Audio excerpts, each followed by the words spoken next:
2021년 3월 고등학교 3학년 동아시아사 전국연합평가 여러분 올해 처음 봤어요. 그쵸? 서울특별시 교육청에서 출제한 이 첫 모의고사를 3월 둘째 주가 아닌 3월 한 달 거의 다 보낸 이 3월 25일에 치른 여러분, 정말 고생 많았습니다. 아이고 반가워요. 우선 우리 친구들 총평에서도 만났지만 지금 문제풀이 하면서 다시 한번 우리 친구들에게 격려와 지지와 사랑을 보냅니다. 선생님 고등학교 3학년 담임인데요. 오늘 우리 반 친구들에게 딱 집에 갈 때 2개 얘기했어요. 잘 쉬어라. 오늘 많이 긴장했을 거다. 잘 쉬어라. 그 다음에 2번째, 3월은 내가 등급 컷이 얼만데 몇 점, 몇 등급을 맞았느냐 보다 더 100배는 중요한 게 어디서 뭐가 나왔는지를 내가 알고 있느냐예요. 실제로 3월 달에 모든 공부가 다 완성되어 있는 사람은 아무도 없습니다. 그렇다면 여러분들에게 진짜 중요한 건 바로 무엇이냐? 1번 문제, 이 홍산토기, 랴오강 유역, 신석기 문화, 이런 것들을 내가 지금 수능 특강 어디에서 본 적이 있는지, 난 이게 지금 금시초문이고 초면인지, 이런 것들을 여러분들이 잘 아는 게 정말로 중요합니다. 그래서 딱 그거 얘기했어요. 등급컷 확인 전에 제일 중요한 건 내가 틀린 문제를 확실하게 오답 노트 할 것. 그 약속을 받고 보냈는데 우선은 좀 쉬세요. 그 다음에 여러분들 켰다면 이제 좀 확실하게 해보겠습니다. 오늘 수고한 여러분들 정말 격려하고 지지하고 정말 사랑의 마음을 가득 담아 보내고요. 1번 문제부터 확실하게 선생님이 어디까지 정리해 드릴 거냐? 3월이잖아. 3월이기 때문에 이게 수능 특강 몇 강에 나온 내용인지까지 다 적어 드릴 거예요. 그래야 여러분들이 내가 틀린 문제를 확실하게 볼 수 있어요. 준비됐어요? 그럼 1번부터 시작하겠습니다. 동아시아사 처음부터 끝까지 우리 진짜 EBS와 함께 여러분들 마지막 수능까지 가시면 돼요. 자신감 가지고 확실하게 여러분들에게 믿고 자신감 있게 갈 수 있도록 그렇게 준비했습니다. 1번 문제예요. 여러분들이랑 같이 오늘 딱 그 시간에 풀고 정리를 했는데 수능 특강 제1단원입니다. 1단원은요, 동아시아 선사문화의 전개부터 국가의 성립과 발전, 그래서 사실은 진, 한 나라까지 여기까지 쫙 들어가는데요. 이제 1번 문제에서 지금 나온 것은 선사시대입니다. 선사시대는 늘 신석기 아니면 청동기가 나오는데 그 중에서 랴오강 유역의 신석기 문화와 관련해서 맨날 나오는 토기가 아니라 여신 얼굴상, 이거를 지금 제시 자료로 줬고요. 답지를 토기 유물 사진을 가지고 출제했습니다. 1번 문제, 가문화가 남긴 유물로 옳은 것은 이에요. 여신 얼굴상이에요. 어디가 여신이냐고 내가 그 질문 한 5년째 받고 있는데 뉴허량 유역에서 발견된 여신 얼굴상이에요. 여기서 뉴허량 갖고 푸는 거 아니겠지. 실제로 여기에 포인트는 랴오강 유역이다라는 거, 신석기라는 거, 그리고 신석기 문화인 랴오강의 신석기 문화인 가 문화를 대표하는 유물이 바로 여신상인데 이거 말고 또 뭐가 있는가? 그걸 물어보는 거야. 그럼 랴오허강 중심의 신석기 문화를 뭐라고 하는지부터 나와야 되겠죠? 이걸 뭐라고 합니까? 홍산 문화라고 해요. 홍산 문화를 대표하는 게 저 여신 얼굴상밖에 없어요? 아니죠. 여신 얼굴상, 그리고 뭐가 있어요? 가장 대표적인 홍산 토기, 그리고 하나만 더 우리 수능 때 만점 맞을 거예요. 그래서 하나만 더 용 모양 옥기까지 요 3가지가 있습니다. 이 동네 옥이 꽤 많이 생산이 됐었나 봐. 그래서 실제로 옥기가 나오는데 그 중에서 여러분들 지금 정답지로 나온 건 옥기나 제시문에 있는 여신 얼굴상이 아니라 이 홍산 토기가 되겠습니다. 원통형의 토기고요. 그래서 이건 아마도 교과서 4중에 보면 아마도 이것은 원통형이기 때문에 뭔가를 담고 저장하고 이쪽보다는 뭔가 좀 어떤 의미로 사용을 했을까에 대해서 약간 열린 채로 지금 서술이 많이 되어 있습니다만 확실한 건 하나는 랴오허강 유역에서 홍산 문화를 대표하는 원통형 토기를 홍산 토기라고 합니다. 그럼 여러분 2번을 보겠습니다. 이거는 일본 열도에서 보이는 새끼줄 무늬가 대표적인 조몬 토기가 되겠고요. 이거 3번은 뭡니까? 창장강 유역, 그 중에서도 창장강 하류 지역을 대표하는 허무드 문화의 돼지 그림 토기가 되겠습니다. 이런 가축이나 이런 것들이 다 그려진 걸 통해서 우리가 농경과 목축 같이 얘기할 수 있고요. 이것도 신석기, 이것도 신석기 가능하죠. 근데 4번과 5번은 조금 달라 보여요. 4번은 뭡니까? 얼리터우 문화를 대표하는 청동 술잔이고요. 5번, 그러니까 이거는 지금 청동기 상황이죠. 그 다음에 5번은 뭐예요? 상나라의 갑골 문자잖아. 이거는 상이라고 하는 나라의 갑골 문자입니다. 그래서 여러분 이 랴오강 유역의 홍산 문화를 대표하는 홍산톡이 여긴데요. 우리 만점 맞을 거라고요. 랴오강이 어디였는지 여러분 지도에서 한 번만 확인하겠습니다. 랴오뚱반도, 랴오허강, 여기가 홍산 문화. 기하학적인 무늬가 있는 토기가 만들어졌다 라고 해서 여러분 강 주변의 모든 신석기 문화 확실하게 보셔야 됩니다. 지금 선지의 조문 토기, 돼지 그림 토기 같이 출제됐죠. 이것까지 하고 끝내야 돼. 이게 어디에 있다고? 수능 특강 1단원에 있다고. 오케이, 틀린 사람 있을 수 있어요. 3월이기 때문에. 그렇다면 어디를 봐라? 1강을 봐라. 그럼 2번으로 이제 넘어가 보도록 하겠습니다. 2번은 역시 1단원, 동아시아 선사문화의 전개부터 국가의 성립과 발전까지 나오는데 거기에 가장 대표적으로 제일 많이 빈출되고 있는 무조건 나온다 라고 얘기하는 한나라 무제가 출제됐어요. 한나라 무제, 한나라 고조, 진나라 시황제 나와요. 그리고 흉노의 묵툭선우까지 이 4명 중에 한 명은 보통 늘 나오는 그러한 인물이고 국가인데요. 한나라 무제 대외 정책과 관련된 얘기들을 쫘라라락 줬어요. 남비에 정복했다, 고조선 공격했다, 한나라 사군이 설치됐다, 장건을 서역에 파견했다. 그래놓고 한나라 무제 때 있었던 상황, 동중서, 유교와 관련된 선지로 답지를 구성을 했습니다. 그렇다면 2번 한번 보도록 하겠습니다. 묻고 있는 거는 가황제예요. 가황제인데 늘 나오는 그 황제가 또 나온 거예요. 야, 1년에 6번의 모의고사를 보고 한 번의 수능을 봐. 그러니까 우리가 총 7번을 보잖아. 그 7번 중에 이 한나라 무제나 진나라 시황제는 적어도 한 2번 정도씩은 출제가 돼요. 그럼 이 황제가 누군지 한번 보겠습니다. 친구들이 선생님 복파장군, 노박덕, 누선장군, 양복등 이걸 다 알아야 돼요? 얘네를 모르더라도 이 가황제가 이들을 보내가지고 1번 남비엣을 정복했고요. 9개의 군을 설치했습니다. 기원전 111년 뭐 했어요? 한나라 무제가 남비엣 정복한 거 지금 나왔고요. 그 다음에 어떻게 했어요? 조선을 공격하게 했어요. 그래서 고조선도 결국에는 멸망했고요. 진번, 임둔, 낭랑, 현도 4군을 두었습니다. 여기 또 나오죠? 기원전 108년에 고조선 정복하고요. 한나라에 4개의 군을 설치했습니다. 그래서 우리가 이걸 뭐라고 불렀어요? 한사군이라고 했고요. 진번, 임둔, 낭랑, 현도입니다. 그리고 나서 장건을 어떻게 했습니까? 기원전 139년에 흉노를 치기 위해서 저기 있는 되게도 먼 서역의 나라에 뭐하게 했어? 월지에, 대월지에 동맹을 맺게 하기 위해 보냈잖아요. 그러면 여기에 장건까지 나왔으니까 힌트를 줄 수 있는 건 다 준 거예요. 3월 문제의 특징 뭐라고 말씀드렸어요? 정말 2015 개정 교육과정에 충실하게 각 단원에서 꼭 성취하라고 하는 목표를 성취할 수 있는 문제로 출제했다 그랬잖아. 그렇기 때문에 이렇게까지 줬으면 이제 우리 친구들도 알아, 한 문제라는 걸. 근데 이 제시문은 대외 정책이었는데요. 실제로 선지는 뭘로 구성됐어요? 한 무제가 대외 정책만 했겠니? 대외 정복만 했겠어요?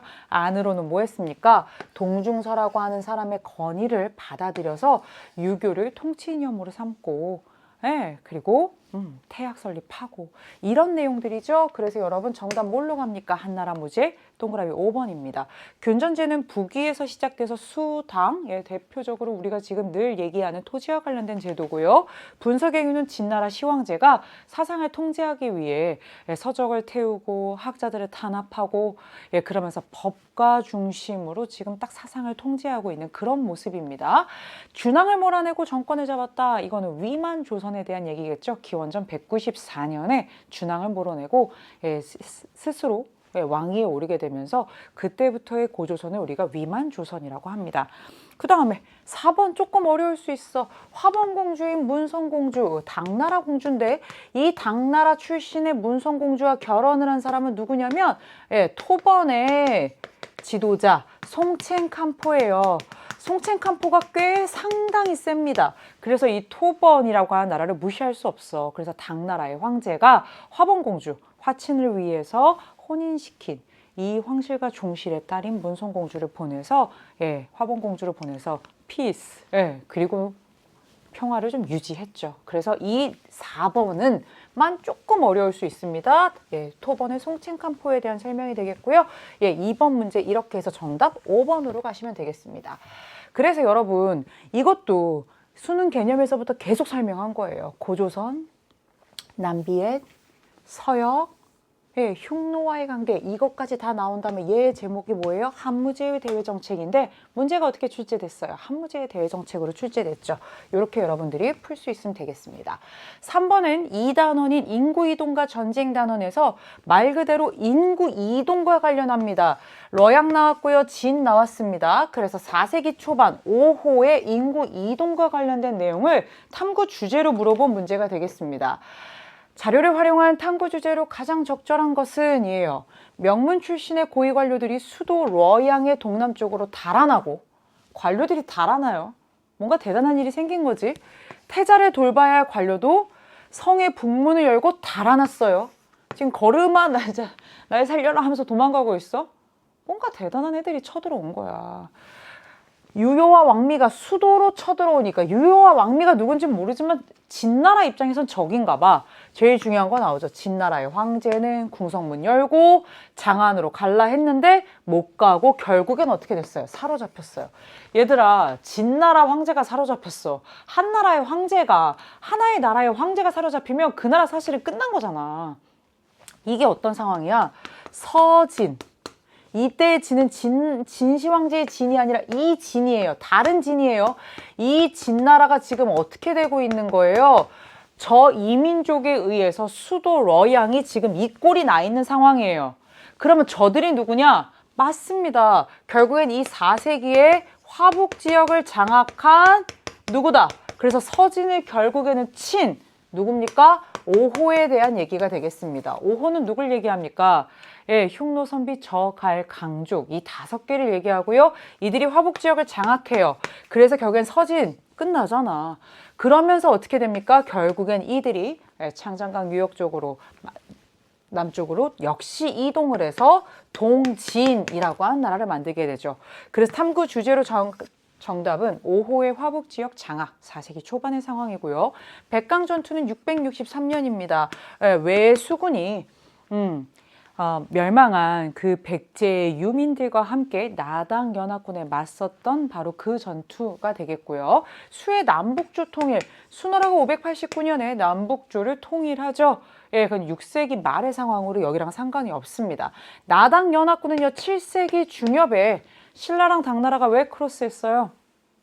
당은 고려랑 싸우고 있고요. 신라는 또 백제 때문에 어려움을 겪고 있고요. 서로의 그 니드가 맞은 상황이죠. 7세기 중반의 상황이 되겠습니다. 거란의 연운 16주 차지 배경 굉장히 중요한 곳입니다. 936년에 거란은요. 석경당에게 이 연운 16주라고 하는 땅을 받아요.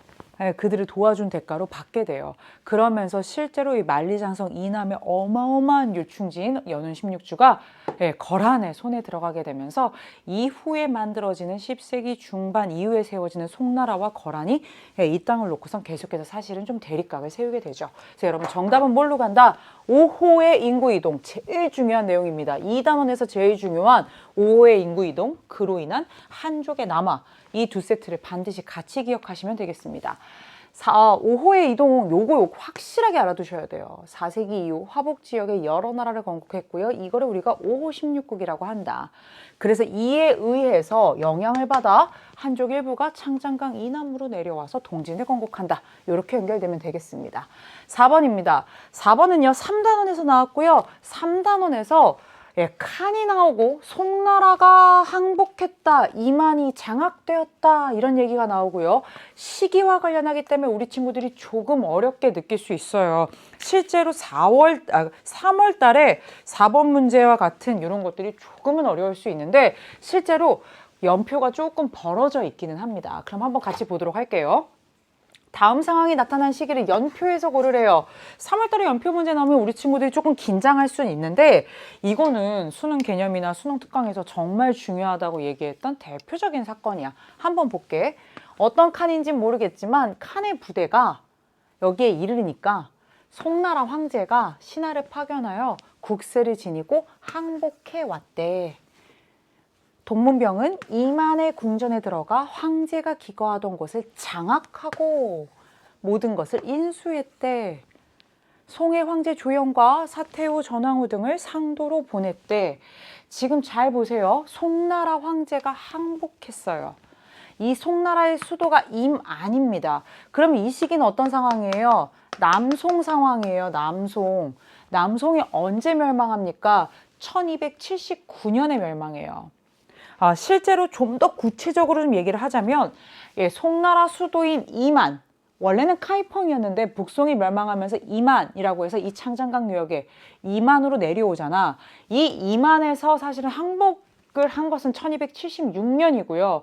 그리고 나서 남송이 완전히 멸망하게 된 것이 바로 1279년의 일입니다. 그리고 이 어려운 일, 이 대단한 일, 유목민족 최초로 중국 전역을 장악한 그 업적을 세운 사람이 바로 쿠빌라이 칸이 되겠어요. 그러면 결국엔 어떤 상황인 거예요? 지금 1270년대 상황. 남송이 지금 거의 끝나가는 그 상황이죠. 그럼 전현의 맹약은 송과 거란 사이에 체결된 거니까 1004년의 상황이고요. 아직 이 연도를 다 외우지는 못할 수 있어요. 하지만 주요 사건들인 거는 맞습니다. 거란이 멸망한 건 송나라와 금나라가 연합해서 1125년에 멸망시키고요. 첫 번째 막부인 가마쿠라 막부가 성립한 건 1185년, 보통 12세기 말 이렇게 기억했을 겁니다. 금나라가 멸망한 거 쉽지 않은데 솔직히 금나라를 누가 멸망시켰는지 여러분이 알거든. 누가? 몽골이. 그치? 그래서 1, 2, 3, 4, 1, 2, 3, 4. 예. 징기스칸은 아니고 징기스칸 바로 다음에 우구데이 칸, 오고타이 칸이라고도 하고 우구데이 칸이라고도 하는 바로 그 시기. 우리가 13세기 전반이라고 보통 알고 있고요. 요건 알잖아. 요건 알잖아. 예, 요건 1392년이잖아. 병자호란 1636년 뒤로 확 가버리죠. 그래서 실제로 1270년대, 1276년 이만에서 항복하고 1279년 남송이 아주 끝이 나버리는 바로 그거 13세기 후반의 상황 어디로 간다? 4번으로 가면 되겠습니다. 실제로 쿠빌라이 칸이 했던 일들은 정말 시험에 많이 나와요. 칭기스칸의 손자이자 국호를 몽골에서 뭘로 바꿨다? 원으로 바꿨고요. 카라코름에서 수도 베이징으로 바꿨고요.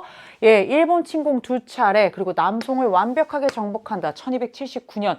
이건 암기해야 되는 연도로 계속해서 나오고요. 지금은 이거를 다는 모를 수 있어요. 하지만 1206년 칭기스칸이 몽골 제국을 건설한 상황이나 몽골이 금을 정복한 1, 2, 3, 4 지금 시험에 선지로 나왔죠. 연표에. 그리고 뭡니까? 몽골 원이 남송을 완벽하게 정복한 이런 내용들은 이제 계속해서 쌓여가야만 하는 여러분 연도와 연표가 되겠습니다.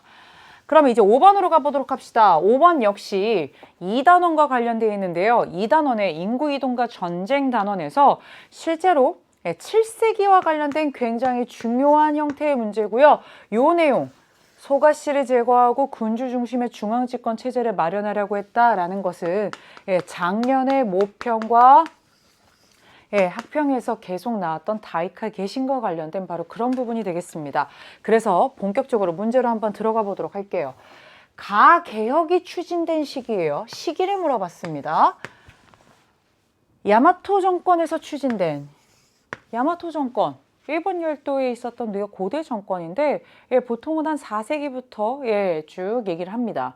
근데 이 야마토 정권이라는 거 우선 힌트예요. 그리고 일본이라는 것도 힌트가 됩니다. 일본 열도 외에서 지금 시작이 됐고요. 나카노 황자는 사실 어려울 수 있는데 이 나카노 황자가 뭘 했느냐? 소가씨를 제거했어. 이거 사실 작년에도 그대로 나왔던 표현입니다. 작년 수특의 자료 플러스의 분석으로도 나왔었고요. 이미 기출이 된 적이 있습니다. 이 소가씨를 제거하면서 시작된 개혁이고요. 이 개혁의 핵심은 군주 중심의 중앙집권 체제를 수립하기 위한 개혁이었어요. 이 개혁을 다 뭐라고 하느냐? 이거 모르시면 안 돼요. 모르는 친구들은 지금 정리하면 되는데 수능 특강 2단원에 있습니다. 다이카 개신 암기하세요. 모르는 친구들은 암기합시다. 다이카 게시는 바로 무엇이냐? 이거예요. 645년에 일본 열도에서 당나라로 유학을 보낸, 당나라로 배우라고 보냈던 그 당나라 다녀온 사람들을 중심으로 해서 당나라 가서 벤치마킹을 해보니까 당나라는 황제가 딱 있고 그 황제 중심으로 딱 중앙집권적인 여러 제도가 세팅이 돼 있는 거야. 그래서 우리도 그렇게 해야 된다라고 생각을 하고 이제 외국물 먹고 돌아왔는데 보니까 그 당시 야마토 정권은 소가시라고 하는 이 가문이 굉장히 귀족 가문으로서 힘이 센 거야. 좌지우지하고 있는 거야. 그래서 이 당나라 유학파들을 지지하는 나카노의 황자가 어떻게 했어요? 이 소가 가문이라고 하는 대단히 짱짱한 가문을 제거하면서 군주 중심으로 가자라는 게 다이카 게신입니다. 그럼 7세기 중엽이다라는 게 이미 지금 딱 정답에 나와 있고요. 7세기 중반의 상황으로 적절한 것은 역시 이 문제도 우리 친구들이 시기 문제이기 때문에 조금 까다로울 수 있는데 한번 보겠습니다. 서하가 건국되었다. 1038년 11세기에 탕구투족의 이원호가 건국하죠. 3번의 난이 일어났다. 17세기입니다. 1673년부터 81년의 일이 되겠고요. 왕한석이 신법을 추진하였다. 송나라가 너무 국방력이 약하니까 여기저기 막 두드려 맞잖아. 그래서 우리도 부국강병 해보자 라고 하는 거야. 그러니까 이거는 사실은 송나라 때 상황이니까 역시 이것도 한참 뒤의 일이 되겠고요. 헤이안교로 천도가 이루어졌다. 헤이조교 아니고요. 헤이안교는 8세기 말입니다. 나라 시대가 710년부터 794년이고요. 이 헤이안 시대는 헤이안교를 도읍으로 해서 하는데 바로 그 이후에 붙습니다. 그래서 8세기 말부터 12세기 말까지가 헤이안 시대가 되겠습니다. 고구려와 당이 군사적으로 대립하였다. 이게 7세기예요. 여러분 혹시 한국사 시간에도 동사 시간에도 나오는 안시성 전투 들어봤어요? 고구려와 당나라가 645년에 싸운 게 바로 이 전투예요. 사실 같은 해입니다. 그러니까 지금 고구려와 당이 군사적으로 대립하고 있고요. 지금 그 상황입니다. 그리고 나서 여기서 고구려가 당군을 격퇴하고 그리고 얼마 되지 않아 신라와 당나라가 연합을 하게 되죠. 그래서 여러분 정답 뭘로 간다? 5번으로 가면 되겠습니다. 6번 문제로 가보도록 하죠. 6번 문제는 4단원인 유학과 불교 단원에서 불교로 문제를 출제했는데 승려를 가지고 냈어요. 제시문에 제일 유명한 7세기 당나라의 현장 스님을 줬고요. 그리고 나서 승려 가를 찾는데 그 승려가 신라 사람이다 라는 걸 힌트를 주면서 지금 문제가 구성되어 있습니다. 가장 역시 불교 단원에서도 성취 기준을 달성하기 위한 가장 핵심적인 문제라고 할 수 있는데요. 인물을 찾으래요. 그랬더니 이 그룹에서는요. 인도를 다녀온 승려. 그냥 다녀온 게 아니라 다녀와서 얼마나 가기 힘든 곳이야. 불교가 시작된 인도잖아. 근데 거기까지 진짜 목숨 걸고 갔다 왔으면 기록을 남기지 않겠니? 그렇잖아. 그래서 인도에 다녀온 후 기록을 남긴 승려에 대해서 발표해보재. 학생 2가 뭐를 했냐면 대당서역기라고 하는 기록을 남긴 당나라의 승려 현장에 대해서 조사했어. 이 사람 7세기 승려고 대당서역기. 인도 다녀와서 남긴 기록이고 그것만 갖고 온 게 아니라 그것만 남긴 게 아니라 불경이라던가 이런 것들을 가지고 와서 번역을 하기도 하고 굉장히 유명한 사람이지. 근데 우리가 찾는 건 현장이 아니라 신라의 승려 가야. 신라의 승려 누가 있니? 원효, 의상, 해초 이 정도 생각날 수 있다면 여러분 그래도 개념을 한 번 한 거야. 오케이. 근데 누군지 볼게. 그는 중국에 있다가 광저우에서 배 타고 인도로 갔대. 그가 남긴 여행기는 두낭의 막고굴에서 발견되었어. 실제로 이 사람이 남긴 여행기가 20세기 초반에 프랑스의 탐험가에 의해서 두낭 막고굴에서 발견이 돼서 이게 대체 누구의 기록이냐 가지고 고민을 했는데 그 사람이 바로 누구냐? 해초였고 통일신라의 승려 해초가 8세기에 인도와 주변국을 다녀온 뒤에 남긴 왕오 천축국전이 되겠습니다.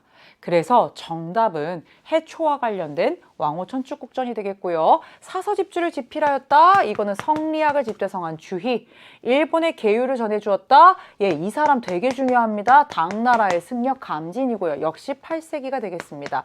쇼토코 태자의 스승은요. 고구려 승려 해자인데요. 수특이나 이런 데에 다 나오진 않습니다만 늘 선지 정도로 나와요. 교과서 4종 중에 이 내용이 나와 있는 교과서가 있습니다. 입당구법 순례행기를 저술했어요. 입당구법 순례행기는 기록은 기록인데요. 인도 갔다 와서가 아니라 당나라에서 불법을 연구하고 돌아온 앤린이라는 사람이 9세기에 남긴 기록이 되겠습니다. 그래서 여러분 불교에서는 이게 되게도 중요해요. 지금 선생님이 8세기 해초 통일신라 인도 왕호천 축국전 이렇게 강의했어요. 근데 이거 세 개가 그대로 사실 출제된 거죠.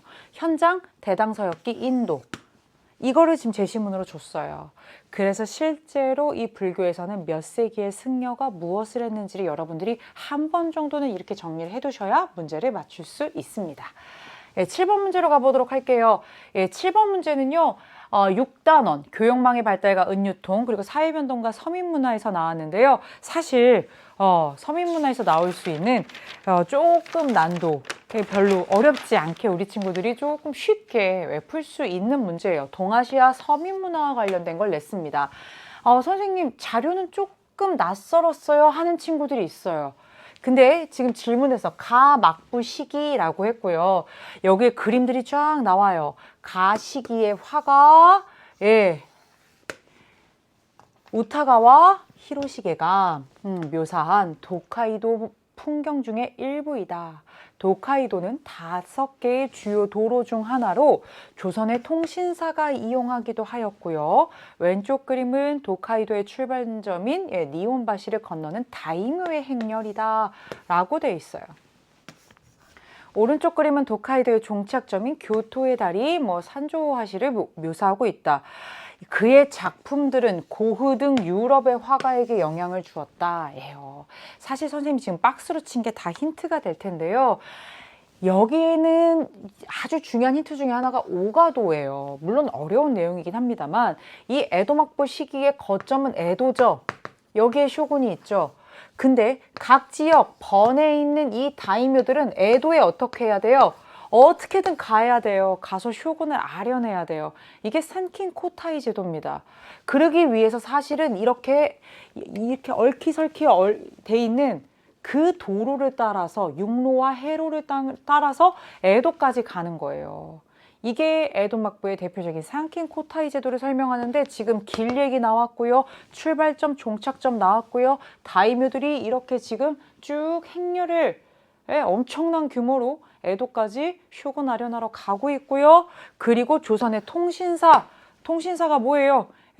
지금 에도막부 시기에 약 200여 년 정도 12차례에 걸쳐서 조선에서 에도막부로 파견된 사절단인데요. 이들의 종착지도 결국엔 에도예요. 역시 육로, 해로, 육로 이런 루트를 통해서 저기까지 가고 있잖아. 이렇게 길이 발달하고요. 다이묘 행렬들이 에도까지 가게 되면서 숙박업 이런 것들이 다 발달해요. 도시들은 커지고요. 그리고 바로 이 에도막부 시기에 뭐예요? 이러한 도시의 번화함이라던가 어떤 풍경이라던가 이런 것들을 그리는 이런 그림들도 채색 판화다라고 해서 우키요에라는 이름으로 굉장히 많이 제작이 되고요. 이 에도막부 시기 가부키라던가 우키요에 이런 것들이 굉장히 성행합니다. 이런 것들을 우리가 에도막부 시기 존인문화라고 얘기를 하는데 특히 에도막부 시기에 이러한 그림 아니면 우키요에 이런 것들이 고흐 등 유럽의 여러 화가들에게 영향을 주기도 하고요. 유럽으로 판매되는 도자기의 그런 포장지에 이런 그림들이 있어서 유럽에 실제로 고흐 그림을 보면은 뒤에 우키요에서나 볼 것 같은 그런 일본의 풍광들이 나타나 있고 막 그렇습니다. 그럼 결론은 뭐냐면 에도막부 시기에 동아시아에서 볼 수 있는 모습으로 적절한 것은이에요. 그럼 에도막부 시기가 뭐야? 17에서 19세기잖아. 17에서 19세기면 조선 같은 경우에 조선 후기가 될 것이고 중국에서는 명 끄트머리 조건과 사실 다 청이란 말이야. 그럼 한번 봐. 1번 독서산품과 경전의 능력을 상중하로 해서 과거는 아니지만 나름 참고했어. 이거 통일신라잖아? 그러니까 아니고 통일신라. 홍루몽을 읽고 있는 상인, 홍루몽이라고 하는 소설, 청대에 읽혔던 대표적인 인기 소설, 서민문화를 나타내주고 있고요. 중국에서 오경정의를 편찬하는 학자, 이거 당나라 때 훈고학이다. 그러면 결정판이 오경정의, 공영달이라고 하는 학자고요. 헤이조교 건설에 동원된 농민, 8세기잖아. 710년부터 794년이 바로 헤이조교를 중심으로 하는 나라 시대. 호르사 5층 목탑은 7세기입니다. 그래서 아직까지 남아있는 가장 오래된 목탑이라고 알려져 있죠. 그래서 여러분 뭐예요? 에도막부 시기 청대의 상황을 같이 고르시면 되는 문제가 되겠습니다. 그래서 이렇게 나오는 거야. 홍루몽, 지금 홍루몽 나왔잖아. 가복기, 옥기호의 불나코, 그리고 이 시기에 조선 후기에 한글조사, 판소리, 탈춤, 풍속화, 뭐가 됐건 사실은 정답이 가능한 문제가 되겠습니다. 8번입니다. 쉬운 문제예요. 이건 맞춰야 되는 문제예요. 정말 1단원만 했어도 맞출 수 있어요. 국가의 성립과 발전에서 흉노를 가지고 출제를 하고요. 답지 또한 성취 기준에서 아주 명확하게 맞추라고 하는 바로 그 내용으로 구성했습니다. 밑줄친 나라에 대한 설명으로 옳은 것은 이에요. 이 나라가 어떤 나라인지 한번 보겠습니다.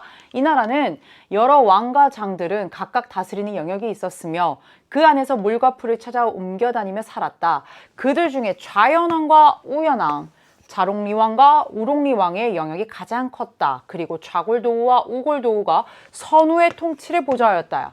선우가 있고요. 선우 아래 좌연왕과 우연왕이 존재해요.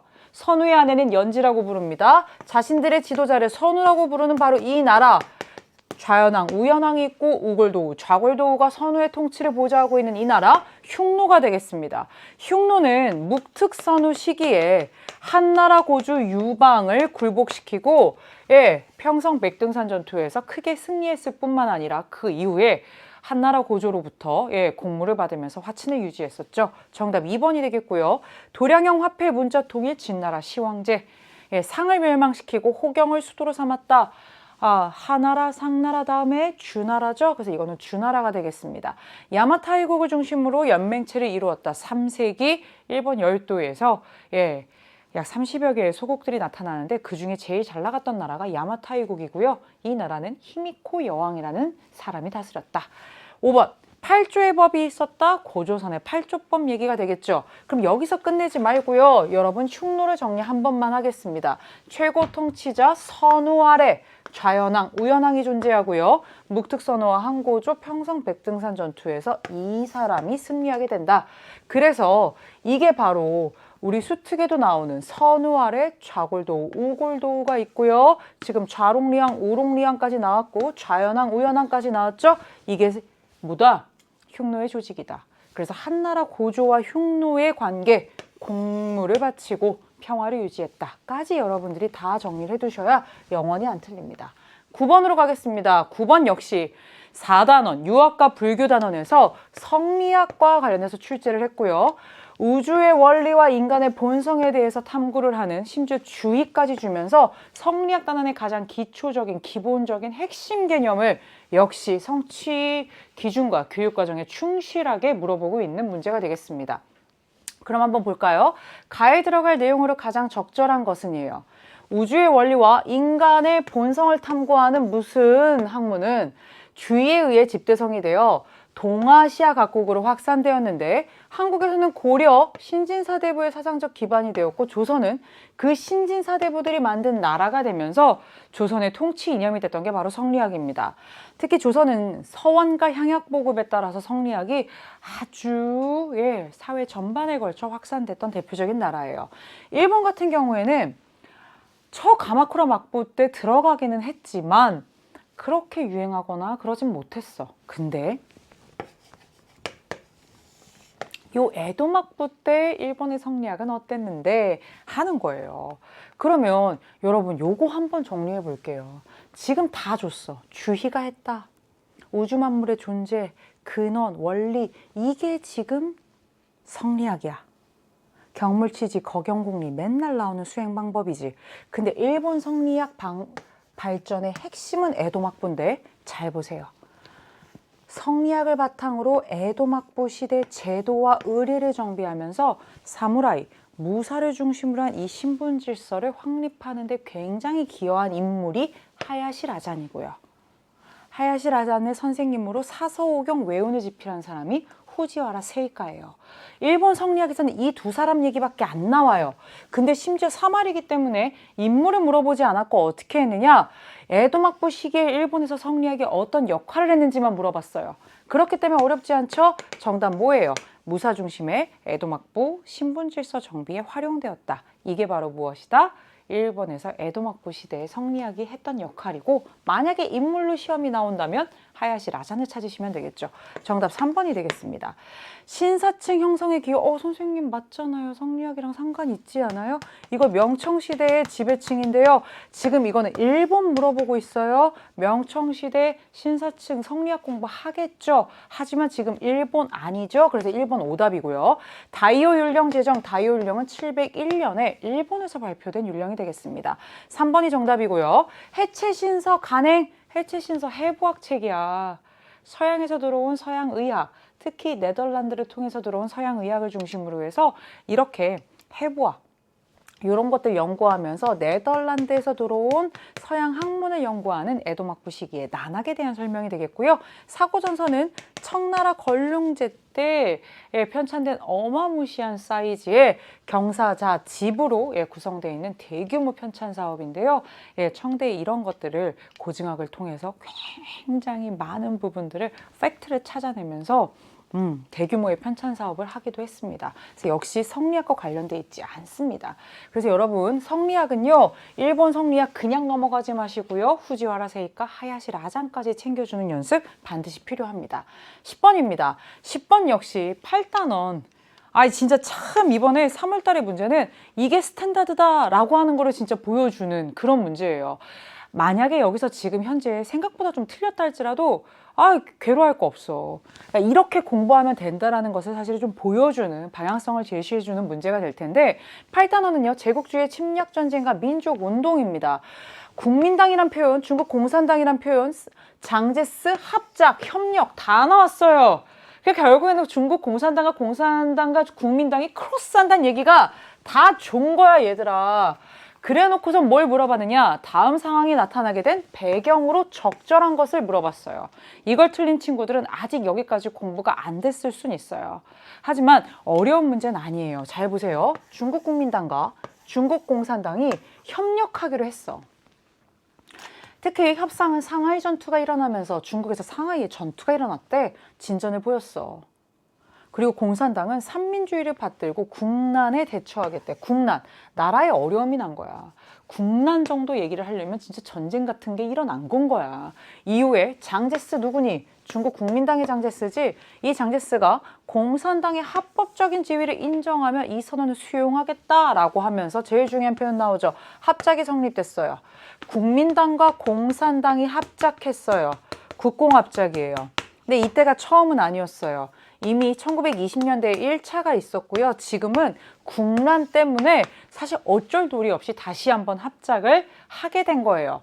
그러면 장제스가 사실 한동안 공산당 때려잡기에 혈안이 돼 있던 사람인데, 그 사람이 그것을 중지하고 지금 공산당의 손을 잡을 수밖에 없는 엄청난 사이즈의 일이 생긴 거야. 이게 1937년 9월 달의 일인데, 1937년 7월 달에 뭔 일이 있었냐면, 르고우차오 사건을 통해서 중일전쟁이 발발했어.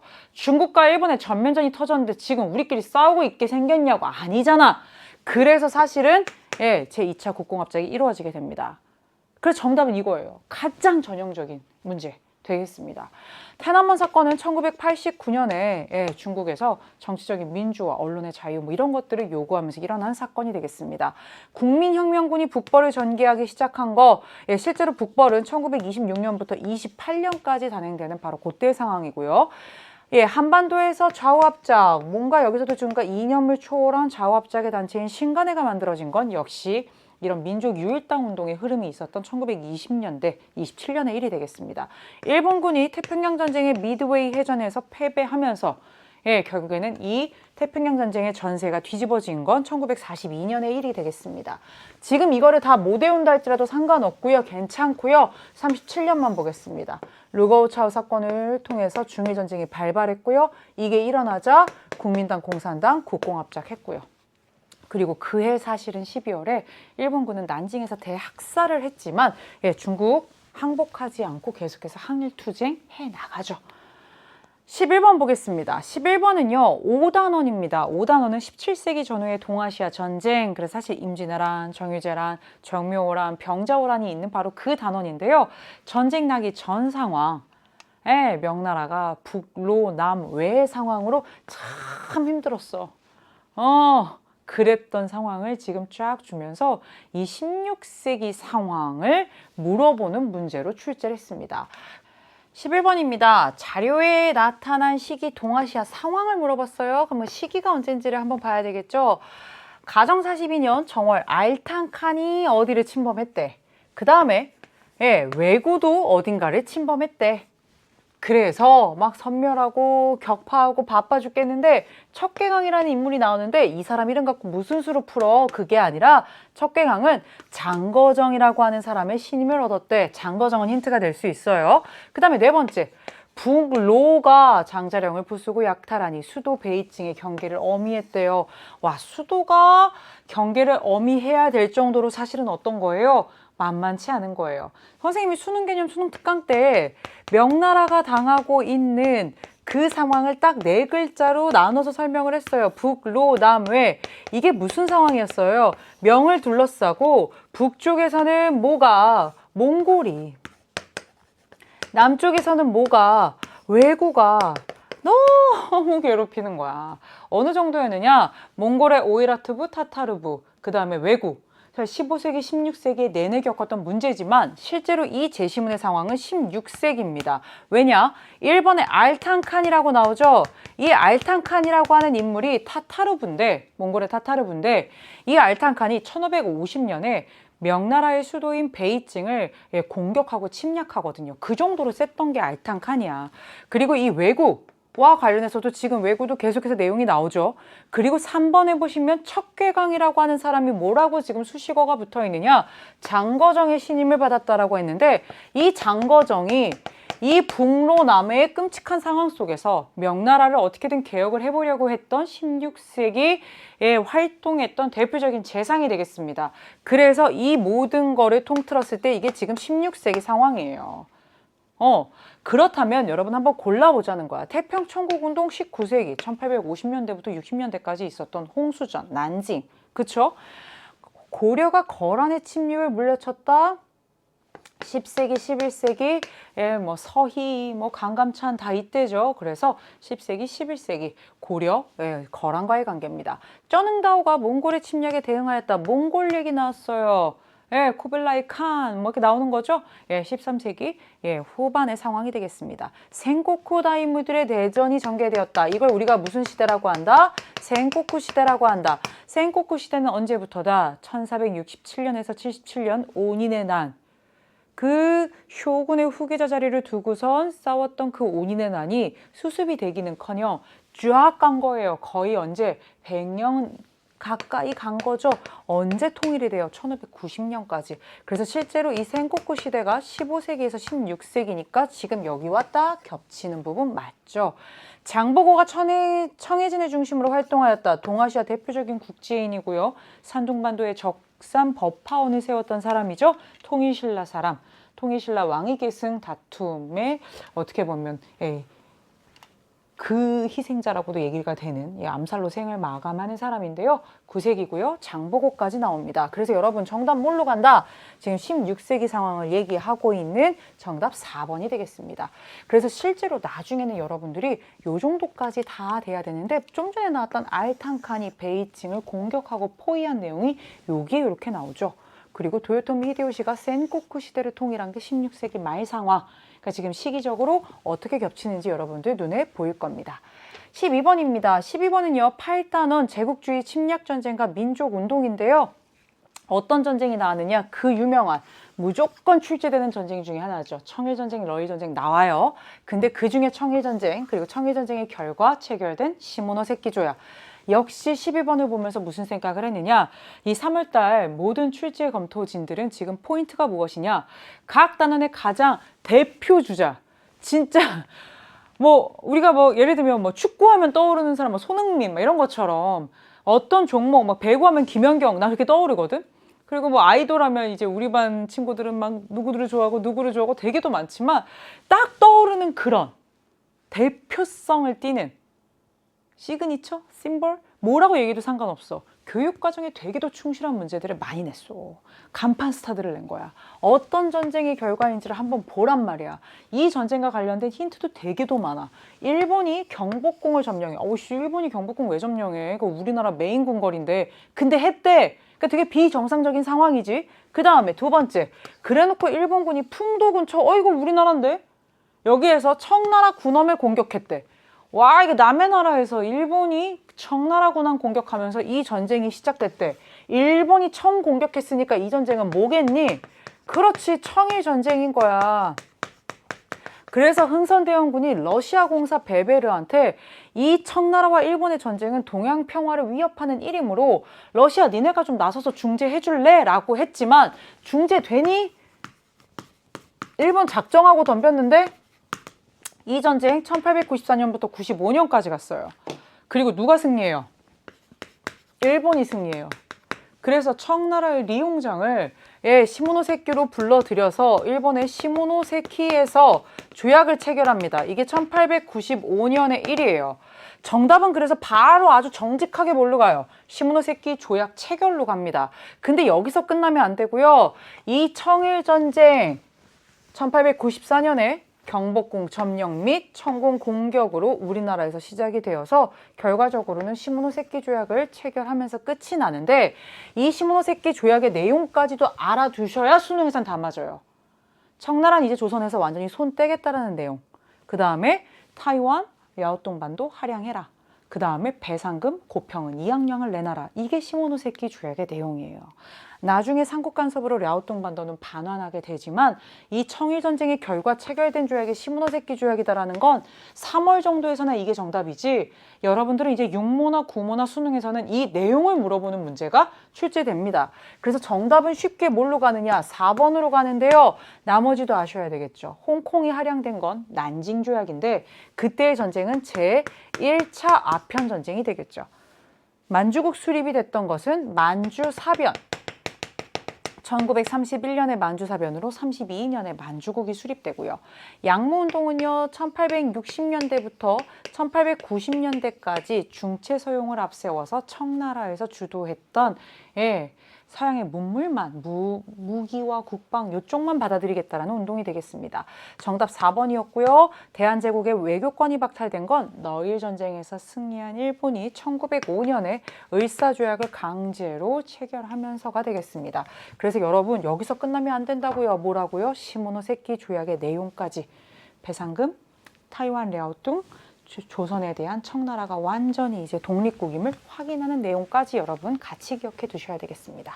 3번은 도시 문제인데요. 실제로 도시 상하이는요, 여러 차례 출제가 됐었어요.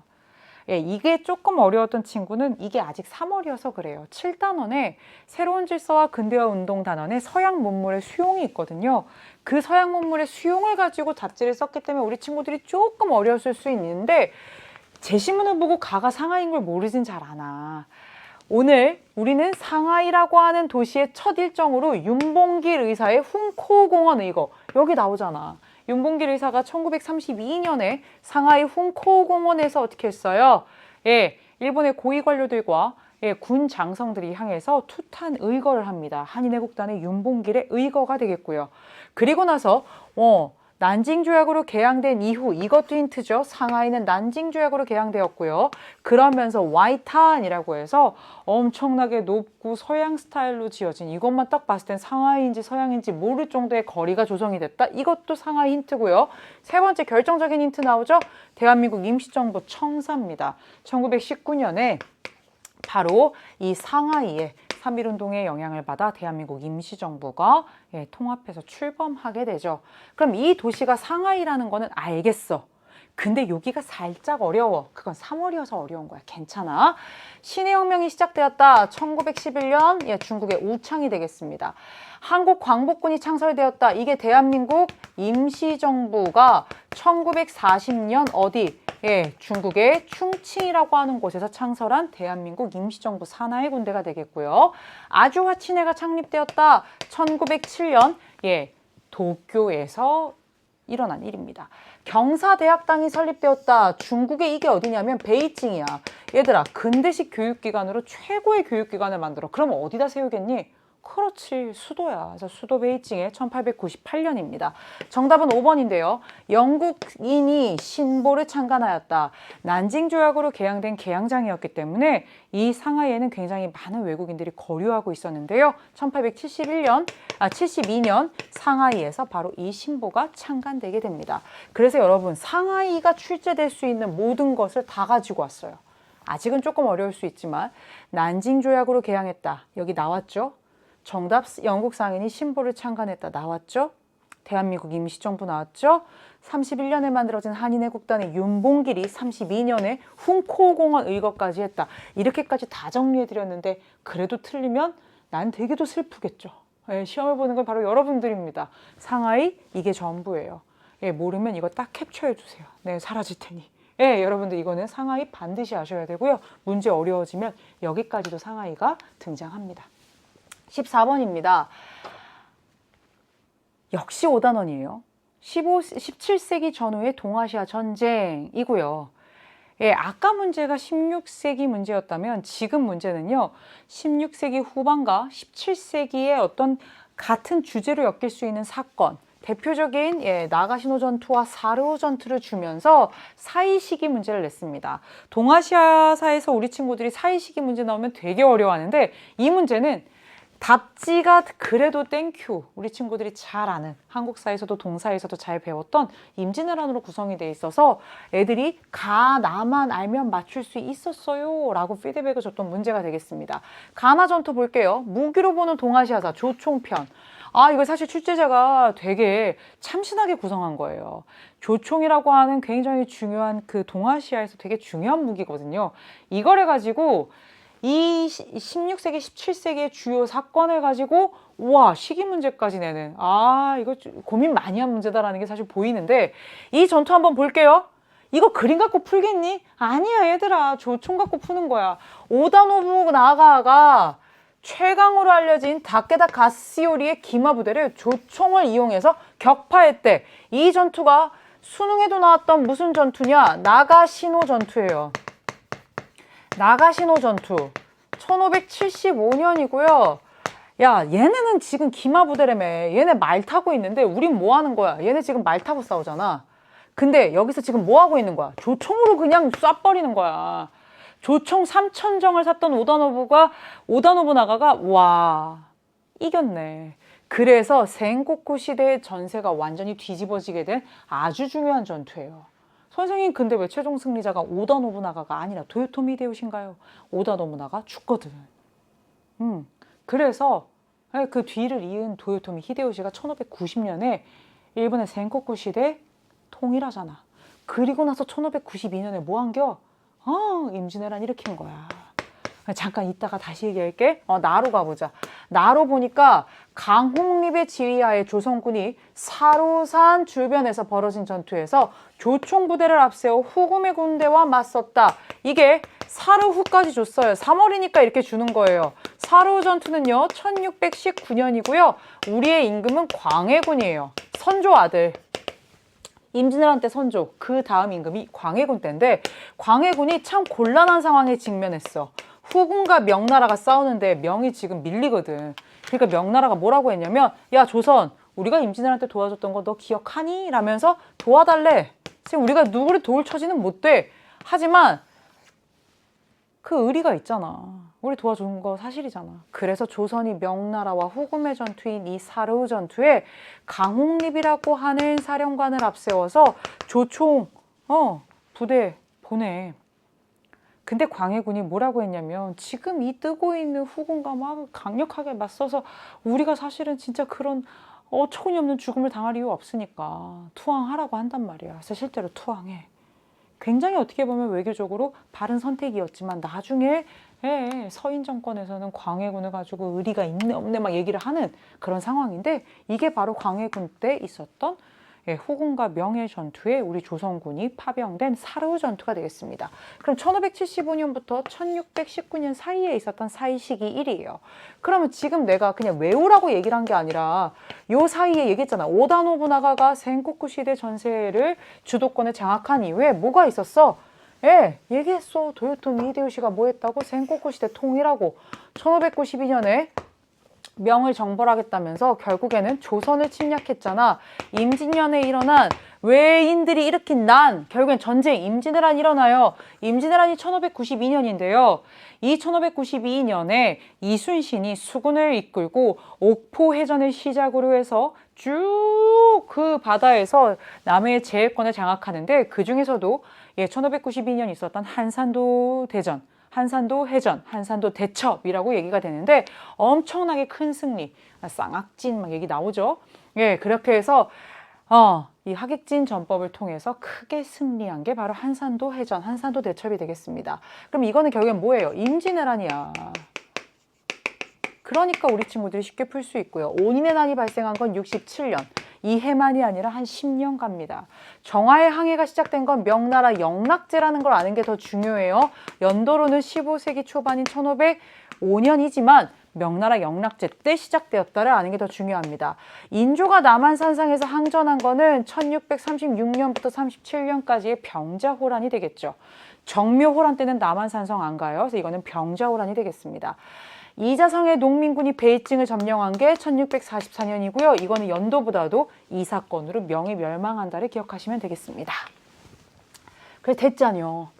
나가시노 전투 1575년 그리고 지금 광해군 집권기에 있었던 사르후 전투 1619년 그 사이에 있었던 상황 이게 다 정답이 될 수 있는데 지금 정답은 3월이기 때문에 임진왜란으로 지금 갔습니다. 15번입니다. 6단원이고요. 교역망의 발달과 은유통, 사회변동과 서민문화 중에 은이 시험에 나왔어요. 요거는 문제 자체가 어렵다기보다도 굉장히 제시문을 참신하게 구성하기 위해 정말 취재진들이 애를 쓰면서 우리 친구들 입장에서는 산티아고 요새, 마닐라만, 인트라무스 이게 뭐지? 하고 조금 당황했을 수 있어요. 근데 실제로 힌트가 없진 않은 문제예요. 3점짜리일 수 있고요. 조금 3월 달에는 당황스러울 수 있었지만 신박하고 참신한 거지 어려운 문제는 아니야. 인트라무로스가 완공되었을 당시 마닐라의 지도래요. 마닐라만 해서 마닐라 어디서 들어봤어.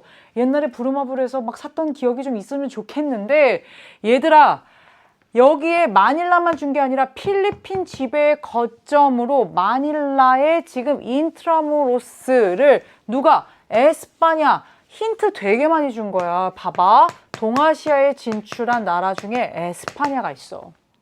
포르투갈이 있고 수능이랑 모평의 포르투갈이 작년에 나왔었고 지금 에스파냐가 나오는데 에스파냐는 필리핀이라고 하는 동남아시아의 국가에 마닐라 있잖아. 지금도 필리핀의 수도가 마닐라거든. 여기를 거점으로 삼았어. 뭔 거점으로 삼았느냐? 이 에스파냐인들이 아메리카 대륙에서 은광에서 은을 무진장 싣고 와. 뭘로 싣고 오겠니? 비행기 없으니까 배에다 싣고 와. 이 배 이렇게 그리면 또 우리 친구들 헷갈리겠다. 이 배에다 싣고 오는데 이 배를 갈레온선이라고 했어. 여기에 지금 나오잖아. 갈레온선. 아메리카 대륙에서 온. 이 갈레온선은 막 대포도 장착돼 있고 아메리카산 은을 가득 싣고 와. 이 필리핀 마닐라를 거점으로 해가지고 이들이 요 동아시아와 장사하기 위한 여기가 거점이야. 16세기 후반에 여기를 탁 점령을 한 다음에 그 다음에 누구랑 장사하는 거냐? 중국이랑 장사하는 거야. 중국에서 온갖의 물건들을 사서 지네 나라가 있는 저 유럽 쪽으로 가지고 가는 거야. 그러면 막대한 이문을 붙여서 판매할 수 있거든. 그럼 보자. 중국에서 산 진귀한 물건들 실었어? 그럼 대가를 지불해야 되겠지. 그 대가 뭐야? 중국은 세금을 은으로 내기 때문에 얘네들이 아메리카 대륙에서 가지고 온 그 은을 이 물건값에 대한 대가로 중국으로 넣기 때문에 실제로 중국은요 은이 엄청나게 유입돼요. 유입돼도 왜 그게 쓸모가 있느냐? 중국은 예, 명대에는 1조 편법, 청대에는 지정은제라고 해서 은으로 세금을 납부하는 법들을 갖고 있었기 때문에 이 은이 유입돼도 돼. 그럼 결국엔 뭐예요? 이 아메리카 대륙의 은이 필리핀 마닐라의 에스파냐의 거점인 그 여기를 거쳐서 결국에는 중국에서 물건 사서 물건값에 대금으로 지불되고 그 물건은 유럽 가서 비싸게 팔리고 있는 거야. 됐어? 그러면 기억은 뭐예요? 기억. 이곳 랄랄랄라 교역하였다. 에스파냐인, 중국인, 일본인들이 서로 활발하게 교역하였다. 그럼 결국에는 뭐예요? 이 결과로 에스파냐인들은 중국 물건 사고 아메리카 대륙에서 온 은을 대가로 지불하고 있는 거죠. 그래서 여러분 옛날에 포르투갈 상인이긴 한데 에스파냐 상인은 포르투갈 상인이긴 한데 다 같은 말이긴 해. 맥락은. 뭔 말을 했느냐? 전 세계의 모든 은은 중국에 가서 죽는다라고 해. 은의 무덤이라고 표현해. 그 얘기가 뭐냐? 중국에 있는 그 뭐 도자기, 저기 비단 이런 거 사느라고 전 세계의 은이 다 중국으로 간다. 그것을 빗대어서 하는 말이야. 그럼 조공무역의 형태로 전개되었다? 이게 아니죠. 조공이라고 하는 거는 조공채권 관계를 통해서 그 울타리 안에 들어가서 사실은 이렇게 사절단이 가고 그때 바치는 물건에 대한 담례로 지금 하고 있는 무역이니까 아니고요. 공행을 통해 교역이 이루어졌던 건 청나라, 청대의 광저우를 통해서 지금 이루어지는 거니까 아닙니다. 감압이라고 하는 무역 허가증이 필요한 것은 감압무역의 형태인데요. 예를 들면 이 감압무역의 사례에는 뭐가 있을까요? 중국의 명나라와 일본의 무로마치 막부가 바로 이 감압이라고 하는 걸 한쪽씩 가지고 이게 있는 배들이 지금 들어갈 수 있었다. 이건 감압무역 얘기고요. 신패가 발급되어 무역량이 통제되었다. 신패는 일본의 에도 막부가 청나라 상선들, 청나라 상인들의 그 수를 좀 컨트롤하기 위해서 청나라 배가 너무 많이 들어와서 너무 많은 물건을 팔고 그리고 사실은 그 대가로 역시 은이 유출되니까 에도 막부에서 그 은 유출을 좀 컨트롤하기 위해서 발급했던 게 바로 신패가 되겠습니다. 정답은 뭘로 간다? 결국에는 이 아메리카 대륙의 은이 필리핀 마닐라 바로 에스파냐의 이 거점을 통해서 중국 물건을 사고 중국으로 유입되는 결과가 낳는다. 이렇게 여러분들 가시면 되겠습니다. 은유통 꼭 정리해 두셔야 됩니다. 은과 관련해서는 회치법도 자주 나오고요. 이런 것도 자주 나오고 있습니다. 16번입니다. 역시 7단원이고요. 새로운 국제질서와 근대화 운동에서 개항 이후에 에도 막부가 타도되고 메이지 정부가 들어오면서 이 메이지 정부와 관련된 문제인데요. 이것도요 진짜 많이 나왔던 문제예요. 메이지 유신, 메이지 정부에서 한 일 진짜 많이 나왔어요. 한번 같이 보도록 하겠습니다. 밑줄 신정부에 대한 설명으로 옳은 것은 정말 많이 나왔어요. 정말 7강의 대표 주자인 문제가 되겠습니다. 이것은 신정부가 수립된 이후 근대식 교육을 받는 남학생과 여학생들의 모습을 표현한 그림이래요. 3인평등. 3인평등이란 건 지금 신분제가 어떻다는 거예요? 여기 신분제 없었어요. 다 평등하대요. 근데 신분제만 없앤 게 아니라 새로운 학제를 공포했대요. 근대식 학제를 공포합니다. 이거 작년 모평 계속해서 나왔습니다. 그러면서 이 근대식 학제를 발표한 이후에 소학교 의무 교육을 시작해서 남녀 다 이렇게 교육을 받게 했어요. 그리고 나서 교육칙어를 반포했대요. 교육칙어는 천황, 그러니까 일왕, 그가 직접 교육은 이러이러한 방향이다라고 하면서 부모한테 효를 다하듯이 천황한테 충성을 다할 것을 기본 방향으로 한 바로 이 정부의 핵심 교육 정책이 되겠습니다. 이 모든 것을 했던 정부 바로 메이지 정부고요.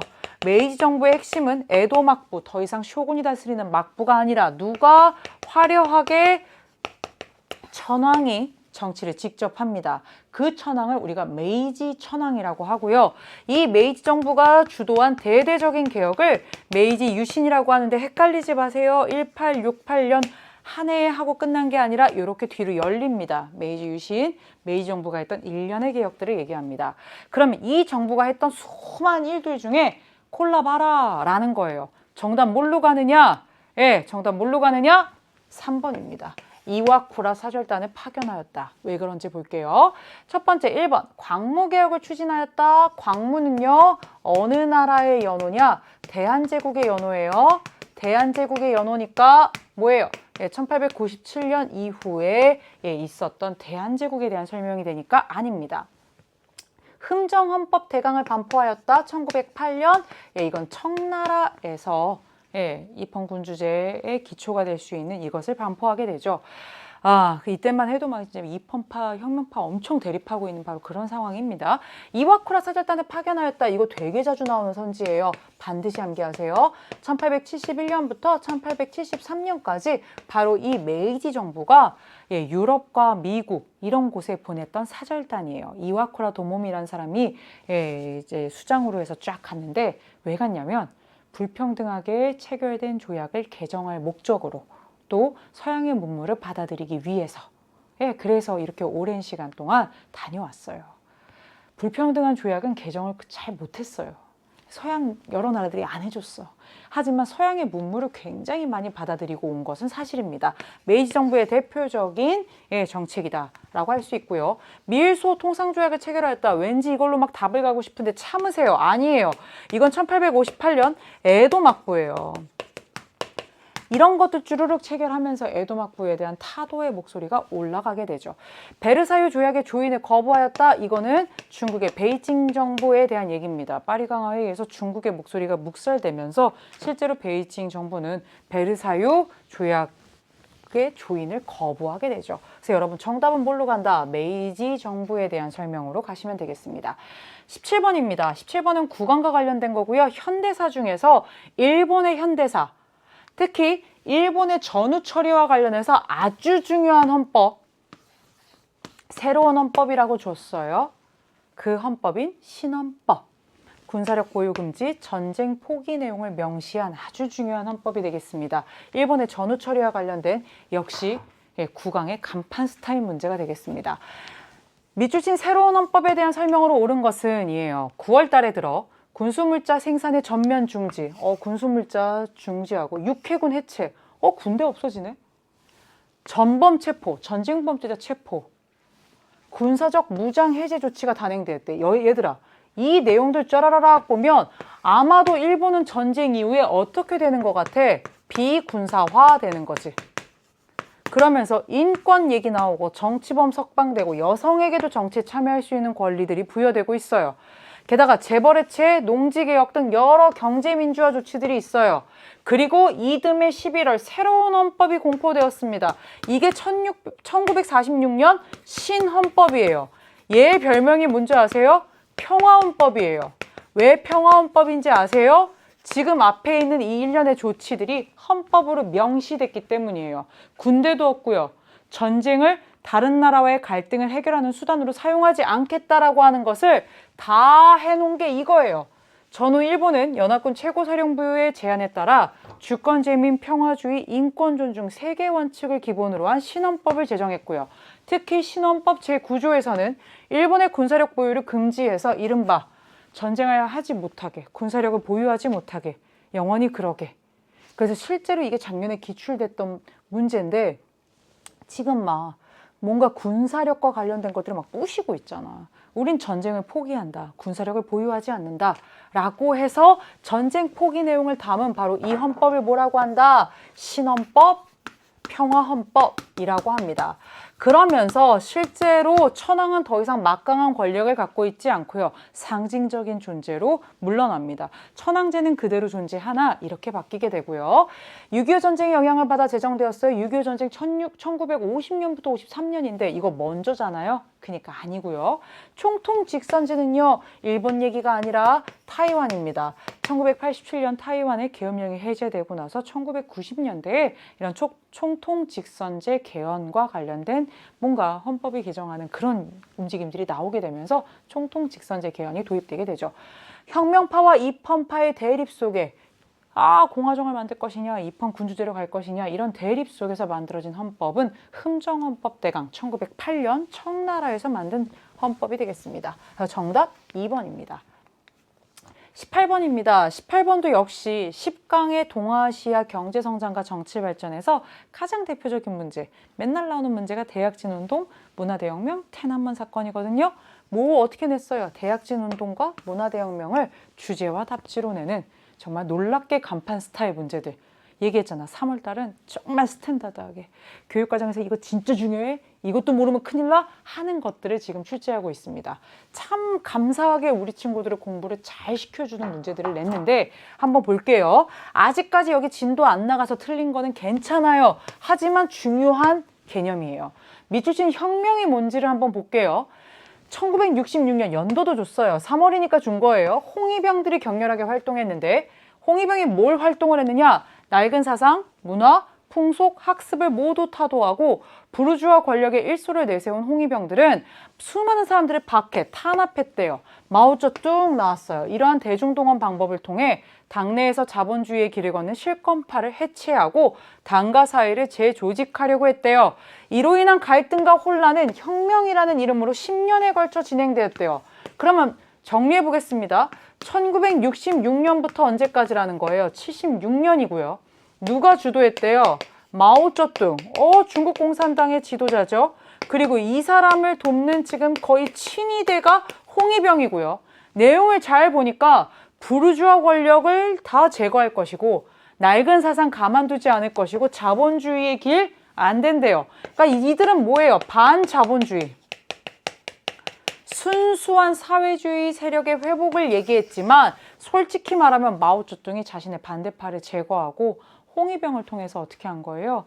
예, 정말 전국을 광풍으로 몰아넣으면서 반대파를 제거하고 이른바 순수한 사회주의 노선을 견지한다는 미명하에 자신의 반대 세력은 다 낡은 사상이고 자본주의고 부르주아고 저 물들었고 이러면서 숙청하고 다녔어요.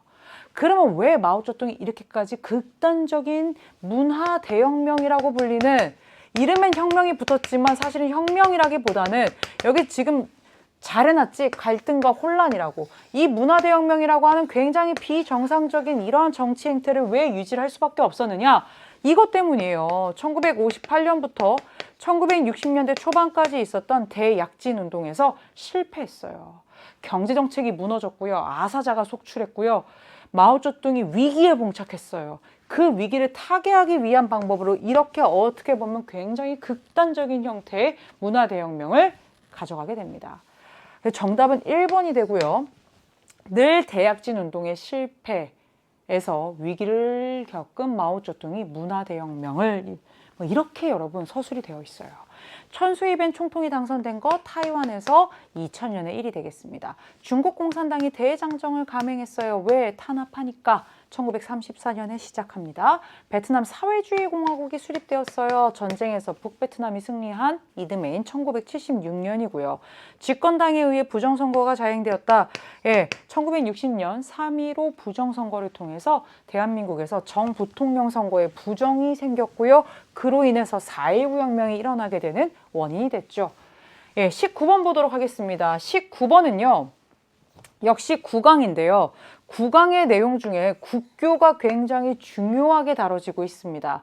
그래서 이거를 가지고 시기 문제를 출제했는데요. 한번 보도록 하겠습니다. 역시 똑같은 국교 문제지만 조금 참신하게 출제하려고 되게 애를 쓴 문제예요. 보면 한국과 타이완의 국교가 단절됐대요. 국교가 단절되면 더 이상 대사관은 존재하기가 어렵죠. 그래서 철수할 거래요. 그러자 수많은 중국 화교 출신들이 침통한 표정으로 이후의 상황을 걱정하고 있대요. 그러면 한국과 타이완의 국교가 단절된 이유는 뭘까요? 예, 한국이 누구와 수교했기 때문이에요. 중화인민공화국과 수교하면서 예, 합법적인 하나의 그 정보로 중화인민공화국만 인정한 거지. 그러면서 타이완과 어떻게 된 거예요? 단교하게 된 거예요. 그럼 한중수교가 언제냐가 포인트입니다. 한중수교 쉽지 않겠죠? 냉전이 다 끝이 난 바로 그 1992년에 한국과 대한민국과 중화인민공화국 사이의 수교가 드디어 되게 돼요. 그렇게 되면서 사실은 타이완은 지금 대사관 철수하고 뭐 그런 상황이 되죠. 국교가 단절되게 됩니다. 그러면 앞에 정답으로 가보도록 하겠습니다. 1992년의 상황이에요. 우리가 한중수교를 한 상황이니까. 그러면 1992년 상황 가보도록 합시다. 닉슨 독트린이 발표되었다. 예, 1969년이죠. 가급적 이제 아시아 문제에 개입하지 않겠다. 특히 예, 무력과 같은 군사적 개입하지 않겠다라고 해서 지금 베트남 전쟁 중에 미국의 대통령 닉슨이 발표한 것이고요. 한국군이 베트남 전쟁에 파견되었다. 베트남 전쟁에 파견됐으니까 그 전쟁이 언제인지 아시면 되죠. 64년에 비전투부대, 65년에 전투부대를 파병합니다. 역시 수능에 나온 적이 있습니다. 2년 전에. 중국에서 국공내전이 본격화된 건 1946년부터 49년까지 국민당 공산당의 내전 끝에 중국 공산당의 마오쩌둥이 승리하면서 장제스가 타이완으로 이동하게 돼버렸지. 그치? 샌프란시스코 강화조약이 체결되었다. 1951년 우리는 6.25 전쟁 하느라고 진짜 바빠 죽겠는 그때 예, 연합국들과 일본이 6.25 전쟁 중인 그때 샌프란시스코에서 강화조약을 체결해서 일본이 화려하게 주권 국가로 다시 승인받고 회복되는 그런 상황이 됐었죠. 중국에서 개혁개방 정책이 가속화되었다. 실제로 이 문제가 답이 없어요 라고 막 했던 친구들이 있어요. 왜 그러냐? 우리 친구들 머릿속에 중국에서의 개혁개방 정책은 1978년 덩샤오핑인 거야. 그러니까 하는데 덩샤오핑의 개혁개방 정책은 사실은 이때부터 시작해서 계속해서 유지가 돼. 게다가 덩샤오핑은 1992년에 직접 남순 강화라고 해서 뭘 천명하느냐? 우리는 이 개혁개방 정책을 계속해서 견지할 것이고 계속해서 가속화해 나갈 것이고 얘들아 경제 특구야 우리 중국은 개혁개방 정책 갈 거야 라면서 직접 거기까지 친히 가서 이거를 독려해요. 그래서 실제로 1978년부터 쭉 개혁개방 정책은 열려 있지만 특히나 최근에 수능에 많이 출제되고 있는 이 덩샤오핑의 남순 강화를 통해서도 여러분 92년 상황 알 수 있습니다. 그래서 여러분 정답은 뭘로 간다? 5번 개혁개방 정책이 가속화되었다라는 겁니다. 마지막 20번입니다. 20번 역시 한동안 많이 출제되지 않았다라고 하지만 동아시아사에서 영토 분쟁 지역과 관련하면 제일 많이 출제가 되는 센카쿠 열도. 중국과 일본의 갈등이 있는 이 센카쿠 열도를 출제했습니다. 다음 자료에 나타난 분쟁 지역을 지도에서 고르래요. 중국과 일본이 지금 영유권 분쟁을 하고 있는 곳이고요. 센카쿠 열도의 한 섬에 이 상륙한 시위대를 일본이 체포하자 중국과 일본의 갈등이 격화되었대요. 다 필요 없고요. 지금 센카쿠 열도는 중국과 일본이 영유권 분쟁을 하고 있는 곳이에요. 그러면 한번 볼래? 여기가 센카쿠 열도야. 중국명으로는 디아오이디아오라고 하고 실제로 여기는 지금 일본이 차지하고 있는 곳이에요. 일본이랑 사실 상당히 멀죠. 그러니까 지금 중국이랑 일본이랑 특히 이 센카쿠 열도 디아오이디아오 아래에 있는 이 막대한 그 자원을 가지고 계속해서 대립각을 세우고 있고요. 지금 보세요. 여기에서도 시위대를 일본 당국이 체포하자 중국과 일본의 갈등이 격화되고 있고 뭐 이런 상황이죠. 반일 시위가 일어나고 있고요. 영토를 가지고 지금 분쟁하고 있습니다. 이 센카쿠 열도가 어디라고요? 여기예요. 여기가 타이완 섬이고 여기가 중국이고 여기가 일본인데 일본에서 상당히 사실 멀긴 하지만 여기를 지금 일본이 차지하고 중국과 계속해서 갈등을 벌이고 있는 곳이고요. 라랑 헷갈릴 수 있는데 여기는 오키나와예요. 옛날에 류큐 왕국으로 배웠던 그 오키나와 섬입니다. 여기가 어딘가? 여기는 일본 입장에선 북쪽이고 러시아 입장에선 남쪽인데 남쿠릴 열도에 4개의 섬, 러시아에선 그렇게 부르고요. 일본에서는 북쪽에 있는 4개의 섬이라고 해서 러시아와 일본이 영유권 분쟁을 하고 있는 지역이 되겠습니다. 그 다음에 지금 여기와 여기가 역시 선지에 나와 있는데요. 바로 이곳은요.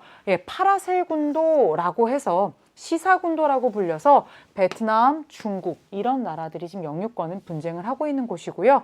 여기 맨 아래에 있는 여기 난사군도, 스프레틀리 군도는 필리핀을 비롯해서 수많은 이 동남아에 있는 여러 9개 정도의 나라들이 영유권 분쟁을 하고 있는 곳입니다.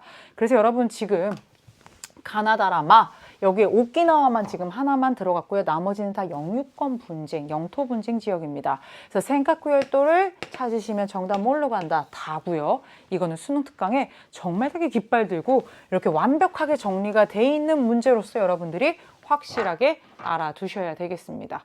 됐죠? 예, 그래서 여기까지 해서 여러분들과 함께 모든 문항을 다 풀어봤고요.